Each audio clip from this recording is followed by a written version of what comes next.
একটা লুটের দল আওয়ামী লীগ, চোরের দল আওয়ামী লীগ। আওয়ামী লীগ একটা দুর্বৃত্ত লুটেরা চোর তৈরির কারখানা। যারা বেনজিরকে তৈরি করেছেন, যারা আজিজকে তৈরি করেছেন, তাদেরকে এমনি এমনি যেতে দেওয়া যাবে না। বেগম জিয়া বিদেশ একটা সহায়তা দিয়েছিল 2 কোটি টাকা, সেই টাকা বেড়ে খান নাই, সেই টাকা চুরি করেন নাই, সেই টাকা একটা ব্যাংকে রেখেছিলেন, সেই টাকা 2 কোটি এখন সুদে আসলে 8-10 কোটি টাকা হয়ে গেছে। তাকে প্রায় সারা জীবনের জন্য কারাবাসের সাজা দিয়েছে, কিন্তু বেনজিরের নামে এখনো মামলাও হয়নি।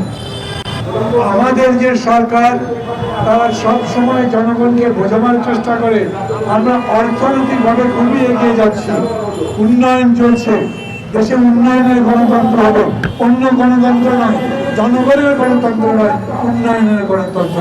সেটা কিরকম? এই যে বাজেট তৈরি করা হবে, এইবারের বাজেট হবে, পত্রপত্রিকায় লিখেছে 8 লক্ষ কোটি টাকা। বিরাট ব্যাপার না? গতবার ছিল 7 লক্ষ কোটি। এইবার এত অনাচার, এত দ্রব্যমূল্য বৃদ্ধি, মানুষের এত দুর্ভোগ, তারপরে 1 লক্ষ কোটি টাকা বাজেট বাড়িয়ে দেওয়া হয়েছে। মানে কত ভালো দেশের অবস্থা, এটা বোঝাতে চায়। অথচ এই পত্রিকায় বলছে এই 8 লক্ষ কোটি টাকার বাজেটের 3 লক্ষ কোটি টাকা হলো ঘাটতি। মানে 3 লক্ষ কোটি টাকা নাই, এটা জনগণের ঘাড় ধরে চাঁদার নামে, ট্যাক্সের নামে আদায় করার চেষ্টা করবে সরকার।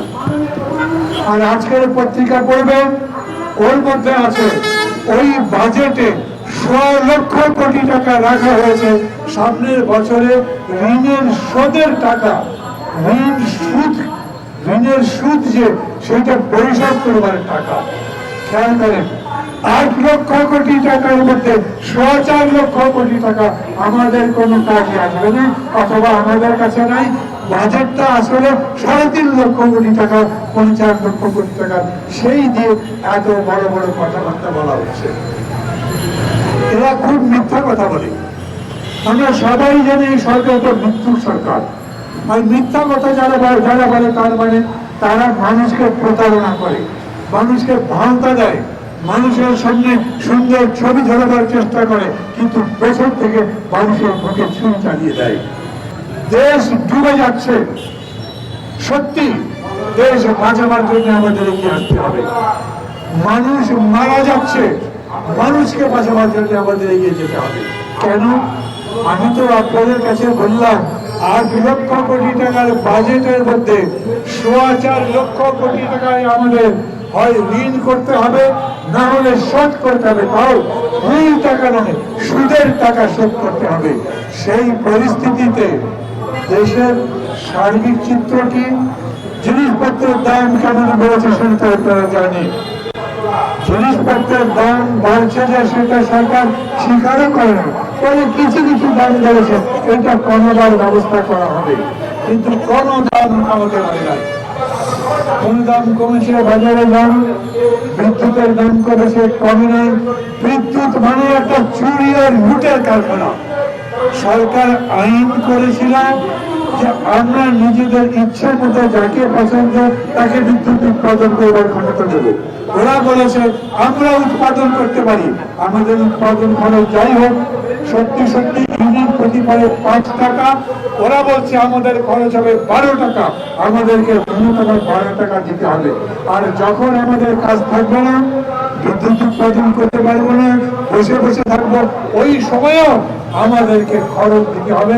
আমরা যে রেট বলছি সেটা, এটাকে বলছে ক্যাপাসিটি চার্জ। একটা লুটের দল আওয়ামী লীগ, চোরের দল আওয়ামী লীগ। আওয়ামী লীগ একটা দুর্বৃত্ত লুটেরা চোর তৈরির কারখানা। কিভাবে? এই যে দেখছেন, এই যেভাবে দেখলেন আজিজ এবং বেনজিরের কাণ্ড, এটা কারা তৈরি করলো? আমার খুবই দুঃখ লাগে।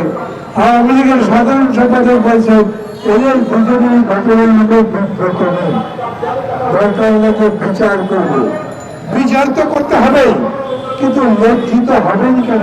লজ্জা থাকলে তো আপনাদের, নইলে বেনজিরকে, আজিজকে এই জায়গায় বেগম জিয়া নিয়ে আসেননি। এদেরকে পোস্টিং বেগম জিয়া দেন নাই। এরা যেইভাবে একের পর এক চুরি করেছে, লুট করেছে, ডাকাতি করেছে, এই যে প্রধান সেনাপতি তার ভাইগুলোকে একের পর এক জেল থেকে মুক্ত করেছে, যাদের নামে ফাঁসির আদেশ ছিল, যাদের নামে খুনের অভিযোগ ছিল, বিচার করবার পর ফাঁসি দিয়েছেন, তাদেরকে ছেড়ে দিয়েছে। আমেরিকার যুক্তরাষ্ট্র খুব হিসাব করে নামে এই ধরনের নিষেধাজ্ঞা দিয়েছে। ওরা চায় না এইরকম পচা মানুষ আমেরিকাতে ঢুকুক, তাকে বন্ধ করা হয়েছে। আমার তো মাঝে মাঝে মনে হয় শুধুমাত্র আজিজের নামে যে নিষেধাজ্ঞা হলো, ওই দুর্বৃত্তকে মুক্ত করবার জন্য যিনি সুপারিশ করলেন, খুনিকে মুক্ত করবার জন্য যিনি সুপারিশ করলেন, আর সেই সুপারিশকে অনুমোদন করে যারা মুক্তি দিলেন, রাতের বেলা বিমানে করে দেশ ছাড়বার ব্যবস্থা করে দিলেন, তাদের কি হবে? আমরা জানি এরা কত টাকার মালিক, বেনাজির কত টাকার মালিক। দেশের মধ্যেই, ঢাকার মধ্যেই আগে তো সরকারের নির্দেশে কোর্ট বলেছিল তার ব্যাপারে কোনো তদন্ত করা যাবে না। এবার আমেরিকার যুক্তরাষ্ট্রের পক্ষ থেকে যখন নিষেধাজ্ঞা আসলো, তদন্ত শুরু হলো। 2 দিনের মধ্যে দেখা গেল ঢাকা শহরেই তাদের 342 বিঘা জমি আছে। একদিনে 4টা গুলশানে বিলাস বহুল ফ্ল্যাট কিনেছে এবং তার সম্পদ সারা দেশে তো আছে, বিদেশেও কত আছে, সেইটা একটার পর একটা তদন্ত করবার জন্য দিয়েছে। কত শত নয় হাজার কোটি টাকা বানিয়েছে এই লোক, লুট করে চোখের সামনে, সরকারের সামনে, সরকারের প্রধানমন্ত্রী শেখ হাসিনার সামনে। সেগুলোর কোন ব্যবস্থা নেয় নাই। আজিজ কি কি দুর্নীতি করেছে ওরা কি জানে না?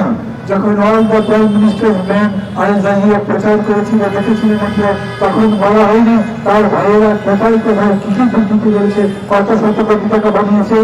তারপরে তাদের ব্যাপারে কোনো ব্যবস্থা নেই। সরাসরি বলেছে এরা, কারা? যারা আজিজের নামে নিষেধাজ্ঞা দিয়েছে তারা বলেছে দেশের গণতন্ত্র প্রতিষ্ঠানগুলোকে কার্যকরী করতে দেয় নাই, দেশের জনগণের গণতান্ত্রিক অধিকার প্রতিষ্ঠার জন্য যারা কাজ করবার কথা ছিল তাদের কাজে বিঘ্ন সৃষ্টি করা হয়েছে। অনেক ভদ্রভাবে বলেছে, আমরা তো সবাই জানি যে 2018 রাতের ভোটটা পক্ষে আজিজ সাহেব কি বলেছিলেন, এত সুন্দর ভোট বিশ্বে খুব কম হয়েছে। ওদেরকে বানিয়ে নিজের দলের মধ্যে আরো কতগুলো চোর বানিয়েছে। কে যেন টাকলা বুড়োদের কথা বলছিল, কে যেন দরবেশের কথা বলছে সংসদের মধ্যে, অজস্র লোক।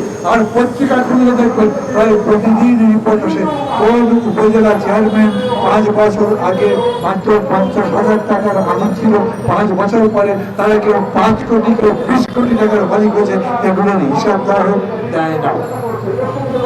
আমি এই জন্য বলি, বেগম জিয়াকে তারা তো জেলে রাখবে, ইশরাককে তারা তো জেলে রাখবে, কারণ বেগম জিয়া আজকে যদি মুক্তি পান সকালবেলা, আমি প্রায়ই বলি, খালি কানে কানে হবে বেগম জিয়া বিকেলবেলা রেস করতে যাবেন, জনগণের উদ্দেশ্যে কথা বলবেন, রেস করতে জায়গা দিতে পারবেন না। যারা বলেন যে সমস্ত দালাল বলে যে সরকার যথেষ্ট জনপ্রিয়, ভালো ভোট করেছে, বিরোধী দলের সাথে কেউ নাই, আমার একবারে জামিনদার না বিরোধী দলের নেতাকে, বেগম জিয়াকে, ইশরাককে ভালো করে মুক্তি দেন, তার নামে মিথ্যা মামলা দেন, বিএনপিকে কাজ করতে দেন, বিরোধী দলকে কাজ করতে দেন।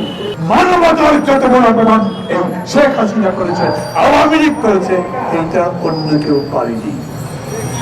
আমি আপনাদের বলি, যারা যারা অনুষ্ঠানের আয়োজন করেছেন, জানি না এই মাইকের সামনে বলা থাকছে না, কিন্তু বেগম জিয়ার মুক্তির দাবিতে এই কথা মানুষ, বিএনপি একটা সভা যদি আজ বিকেলেও ডাকে অফিসের সাথে, হাজার হাজার মানুষ সহায়ক হয়ে যায়। এইরকম মুক্তির দাবিতে পারলে প্রতিদিন বিভিন্ন জায়গাতে সমাবেশ করে, মানববন্ধন করে, মানুষের মুক্তির দাবিতে, এই দুষ্কৃতিকারীর বিচারের দাবিতে। কেন এখন পর্যন্ত আজিজ কিংবা বেনজিরকে গ্রেপ্তার করা হয়নি, তাদের নামে মামলা দেওয়া হয়নি, সেই ব্যাপারে দাবি তুলতে রাজপথে নামেন।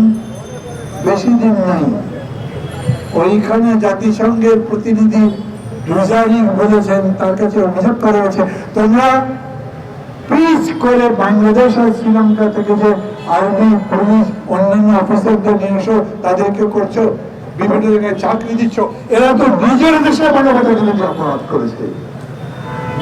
বলেছেন আমরা খুঁজে দেখবো যাদের যাদের নামে মানবতা বিরোধী অপরাধের অভিযোগ আছে তাদেরকে আমরা ফেরত পাঠিয়ে দেবো। বন্ধু বান্ধব আত্মীয় স্বজন যদি সেনাবাহিনীতে বা পুলিশে থাকে তাদের খোঁজ নেবেন, তাদের কাছে জিজ্ঞেস করবেন। সবার মধ্যে প্রশ্ন, পুরো সামরিক বাহিনীর বর্তমান করেছে এই লোকটা, তারপরে এইভাবে আবার লোকটা দুষ্কৃতিকারী মানবতা বিরোধী অপরাধী যাদের নামে অভিযোগ আছে। এই যে একটা মানুষ এইভাবে মারা গেল না, কে যেন বললেন যে এখন আর আওয়ামী লীগকে খোঁজা হচ্ছে না, ওদের বটি বটি করে টুকরা খোঁজা হচ্ছে। কত হৃদয় বিদারক বিষয়। আমার দেশের মানুষ তো এমপি তো ওকে আমি বলবো না, ওই এমপি নয়, খুব বড় বড় করে বলে 3 বারের এমপি, 3 বারই ভোট ডাকাতি করেছে, ওরা ডাকাতের সরকার বলে খুব জনপ্রিয় মানুষ। তো অত জনপ্রিয় মানুষ যদি হয়তো ভোট দেন, ভোটের মতো ভোট দেন, তারপরে জনপ্রিয়তা দেখা যাবে, দেখা যাক। আপনি নিজেই তো এই খোকা সাহেবের কাছে হেরেছিলেন, বলে যাবার তো কারণ নাই। ওই কারণে বলি লজ্জা নাই, যা ইচ্ছা তাই বলেন, যা ইচ্ছা তাই করছেন, দেশ ধ্বংস হয়ে যাচ্ছে, মানুষ মৃত্যুর দিকে যাচ্ছে।